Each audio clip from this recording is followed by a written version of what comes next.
Salut à tous, bienvenue à Marseille, on est à l'UICN avec mon complice Max du Green Letter Club. Nous avons l'immense bonheur de revoir Gilbert et Béatrice Cochet, il faudrait rajouter un crémaire dans le cas de Béatrice. Dans ce deuxième épisode, on va parcourir les différents biotopes qui sont évoqués dans ce magnifique livre de nos deux Cochet qui parle du réensauvagement de l'Europe. Le premier biotope, on va les prendre peut-être dans l'ordre, qui est mentionné, ce sont les montagnes. Et je vais ajouter quelque chose, le rôle des péninsules. Quel a été le rôle des péninsules dans la préservation de la biodiversité? On a trois péninsules, la péninsule ibérique, la péninsule ligure en Italie et la péninsule des Balkans. Et on a eu des moments terribles mais naturels, c'est des périodes de glaciation. Donc les glaciers descendaient du nord vers le sud, repoussaient vers le sud donc les espèces. Et ces espèces sont arrivées dans ces trois péninsules, elles ont trouvé un refuge, il faisait pas trop froid. Mais ça a duré à chaque fois pratiquement presque 100 000 ans. Donc pendant ces 100 000 ans, on vit séparés les uns des autres. Et dans la nature, quand on vit séparés, on évolue séparément. Donc il y a une sous-espèce qui va apparaître dans la péninsule ligure, une autre dans la péninsule ibérique, une autre dans la péninsule des Balkans. On a ainsi trois sous-espèces de loups. On va avoir trois espèces de pins, trois espèces de sapins. Et donc, on va avoir une diversité exacerbée par ce phénomène de glaciation. Donc, ce qui paraîtrait peut-être quelque chose de destructeur, en fait, a été un moteur de différenciation des espèces. Béatrice, peut-être sur le rôle des montagnes, et notamment des montagnes dans les péninsules. Alors, les montagnes ont joué un rôle très important parce que, en plus des catastrophes naturelles, il y a eu, à un moment donné, une espèce de frénésie de la persécution de certaines espèces animales par l'homme. Et les montagnes, finalement, ont constitué des sanctuaires naturels parce que c'est des zones qui sont plus difficilement accessibles. Donc ça a été des refuges pour les animaux et ce sont actuellement les zones les plus riches en espèces qui sont devenues rares. Donc voilà, les montagnes ont un rôle de sanctuaire. Alors c'est vrai pour le loup, c'est vrai pour l'ours, c'est vrai pour les grands prédateurs, les gros mammifères. C'est vrai également pour les chamois, les bouquetins. Chaque massif montagneux a maintenant son espèce de chamois ou d'isard, puisqu'elles sont séparées géographiquement, qui s'est différenciée. C'est comme ça qu'on a trois espèces de chamois, trois espèces d'isards en Italie, chacune étant bien définie géographiquement. Alors ce qui est intéressant aussi, c'est de voir que ces grandes montagnes, quand nous avons écrit notre livre sur l'Europe réensauvagée, nous nous sommes rendus compte que ces grands massifs montagneux, qui sont autant de sanctuaires, qui ont été souvent officialisés d'ailleurs sous forme de parcs nationaux, finalement, ils constituent un grand ensemble qui s'étend de l'ouest, la cordillère cantabrique, dans le nord de l'Espagne. Suivant qu'on considère l'Europe politique ou l'Europe au sens géographique, comme le faisait De Gaulle, de l'Atlantique à l'Oural, ce sera soit les Carpates, en Roumanie, soit le Caucase, donc qui est tout à fait au sud de la Russie. Eh bien, nous connaissons aux États-Unis une situation similaire, mais qui s'étend nord-sud. Donc vous avez une série d'espaces protégés de parcs nationaux qui s'étendent depuis Yellowstone, donc le fameux parc national de Yellowstone, jusqu'au Yukon, qui est au Canada.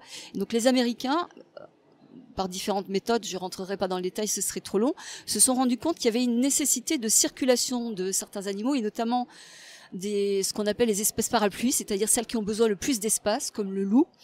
Et cette circulation, la préservation de ces parcs nationaux n'était pas suffisante pour couvrir leurs besoins d'espace.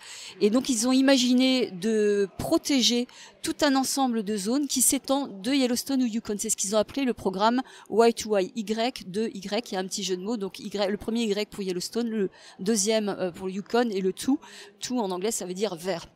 Et bien, de la même façon, on pourrait faire en Europe un programme Sea-to-Sea, avec un double jeu de mots, puisqu'on irait de Sea, l'océan Atlantique, jusqu'à Sea, la mer Noire, le C de cordillère cantabrique jusqu'au C de Caucase, tout simplement.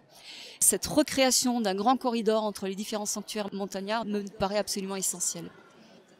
On avait dit qu'on dirait un mot sur des espèces très emblématiques de chacun de ces biotopes. Vous avez évoqué le loup, l'ours, on a dit déjà peut-être beaucoup de choses. Peut-être un mot sur le gypaète ? Le gypaète, c'est une belle aventure et alors qui s'inscrit complètement dans la philosophie des Cochets, si je puis dire. C'est-à-dire que le gypaète barbu avait quasiment complètement disparu d'Europe. Est-ce que vous pouvez peut-être dire ce que c'est? Tout le monde n'est pas familier de ce rapace. Le gypaète barbu, c'est un rapace énorme, 2,80 m d'envergure, et c'est un charognard, mais un charognard spécialisé dans les os. Il est capable de manger les os, tout simplement. Et il va même transporter, quand ils sont gros, les jeter sur des pierriers pour qu'ils cassent, etc. Cette espèce avait complètement disparu, tuée par l'homme, empoisonnée, tirée, etc. Et certains fous, mais en même temps génies, ont décidé, dans les tout début des années 60, de réintroduire ce gypaète, notamment dans les Alpes. Il y a eu quelques erreurs de fait au départ, du tâtonnement, et puis petit à petit on y est arrivé.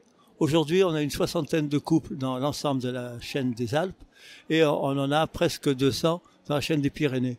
Et petit à petit, il recolonise le sud de l'Espagne, en Andalousie, et bientôt il s'installera probablement dans les Abruzzes, dans les Carpates, etc. Il y a tout un travail à faire et qui est absolument merveilleux. Ma poitrine se gonfle d'allégresse en entendant ça. Je ne savais pas que le gypaète allait si bien. Il y a quand même souvent des accidents, ils sont encore tirés, mais les populations, vous me le confirmez, sont en augmentation dans les Alpes comme dans les Pyrénées. Alors complètement. Donc dans les Pyrénées, on atteint un petit peu la fin de l'augmentation, c'est-à-dire que tous les sites sont pratiquement saturés. Donc il est présent partout où il doit être présent. Dans les Alpes, il y a encore du boulot, si je puis dire, mais il y a un point très intéressant. Dans les Alpes, le gypaète barbu s'est installé préférentiellement autour des parcs ou dans les parcs nationaux. Parce que dans les parcs nationaux, vous avez une grosse densité de bouquetins, de chamois, enfin une grosse densité, la densité normale de ces animaux-là. Et donc, avec ces belles densités, il y a des individus qui vont mourir et le gypaète va s'installer là où il y a la richesse. Et ça, c'est très important. Là où il n'y a pas ces ongulés sauvages, donc chamois, bouquetins et autres, eh bien, il y a peu ou pas de gypaète qui s'installe.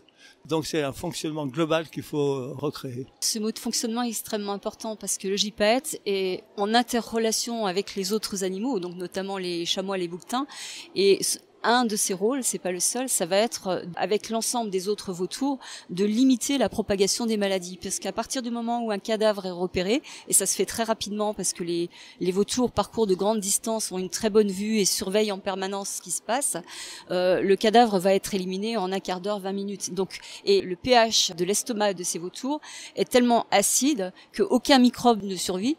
Et donc, ces espèces-là constituent un cul-de-sac épidémiologique pour la plupart des maladies. On a parlé du coup du rôle des montagnes et des péninsules. Qu'en est-il des forêts? Quelle importance ça a dans le réensauvagement et pourquoi vous militez pour la libre évolution des forêts? Alors les forêts, c'est vraiment très important puisque c'est le biotope originel en fait de nos territoires tempérés quand on est en dehors des glaciations. C'est-à-dire l'Europe fait à peu près 10 millions de kilomètres carrés. On estime qu'il y avait 8 millions de kilomètres carrés qui étaient utilisés par la forêt. Donc en gros, ça fait 80%. Et donc, il est très important de protéger parce que dans ces forêts, il va y avoir une biodiversité extraordinaire, la plus riche de tous les habitats. C'est par dizaines de milliers d'espèces qu'on trouve le nombre d'espèces dans les forêts anciennes. Et ces forêts, elles deviennent intéressantes quand elles ont à peu près 600, 700, 800 ans, voire 1000 ans. Donc, il faut commencer vite pour pouvoir retrouver ces territoires très riches. Et la forêt, en même temps, elle nous stocke du CO2, donc c'est très important. Elle va épurer l'eau, avec notamment les forêts dites alluviales, c'est-à-dire les forêts qui sont au bord des cours d'eau. Ça, c'est très important. Et donc voilà, donc à la fois une grande richesse biologique, en même temps des fonctionnalités utiles à l'homme, et puis, je dirais, un aspect qui nous échappe, c'est-à-dire c'est la forêt du temps long. Et ça, c'est important parce que dans notre monde de gestionnaire, donc en cadastre, on coupe, on dit ça, on le coupera plus tard. Ça, voilà, toutes les parcelles ont déjà un avenir, malheureusement écrit dans des grands livres, alors qu'on a besoin d'un milieu naturel, donc la forêt, qui peut évoluer librement comme elle l'entend. Et quand on atteint l'âge d'exploitation de la forêt, mettons à 100 ans, nous n'avons que 10% de la biodiversité de cette forêt. Et tous les 100 ans, on va rajouter 10% en quelque sorte. Et donc au bout de 1000 ans, on aura 100%. Et donc exploiter une forêt quand les arbres ont 100 ans, à l'échelle humaine, ça nous paraît très vieux. Mais en réalité, c'est comme si dans une population humaine, on tuait tous les individus à 15 ou 20 ans et on se priverait finalement de tout ce que nous apportent les seniors, et qui n'est pas négligeable. Pour la forêt, c'est pareil. Sachant qu'il y a quasiment plus de forêts primaires en Europe, on va peut-être passer au rôle des rivières, Marc. Oui, alors juste un mot, Max, si tu le permets, sur l'opposition qu'on commence à faire de plus en plus, signalée entre autres par votre ami Francis Allais, entre les forêts, je dirais les champs d'arbres, qui n'abritent plus cette biodiversité. C'est le grand cri d'alerte que lancent beaucoup de scientifiques, dont Francis Allais. Peut-être un mot sur le distinguo entre... On sait que la forêt en France progresse même pas mal. Le problème, c'est qu'une grande partie de cette progression sont des champs d'arbres, des monocultures. Je voudrais avoir votre avis là-dessus. En réalité, à partir du moment où on a eu un exode rural, il y a eu à la fois une reforestation spontanée et effectivement des plantations pour différentes raisons.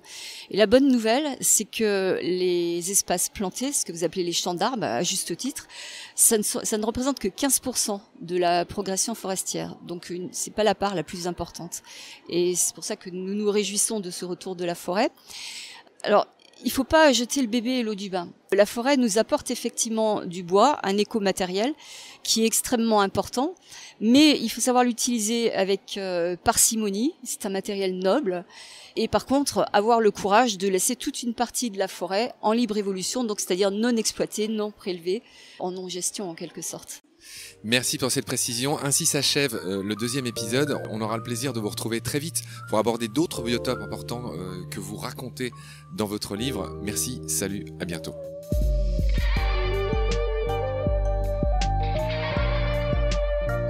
C'est la fin de cet épisode. Merci de l'avoir suivi. Baleine sous gravillon a la chance d'avoir un premier partenaire, Derven, une entreprise de génie écologique qui partage nos valeurs, celle du respect du vivant. Mais pour continuer, nous avons aussi besoin de votre soutien, qui consiste à s'abonner, à partager le lien de nos podcasts et ou à faire un don sur Hello Asso. Grand merci par avance. Je remercie tous mes équipiers pour leur aide précieuse et je vous retrouve bientôt pour de nouveaux épisodes. D'ici là, prenez soin de vous et de ce qu'il y a autour de vous. Merci, à bientôt.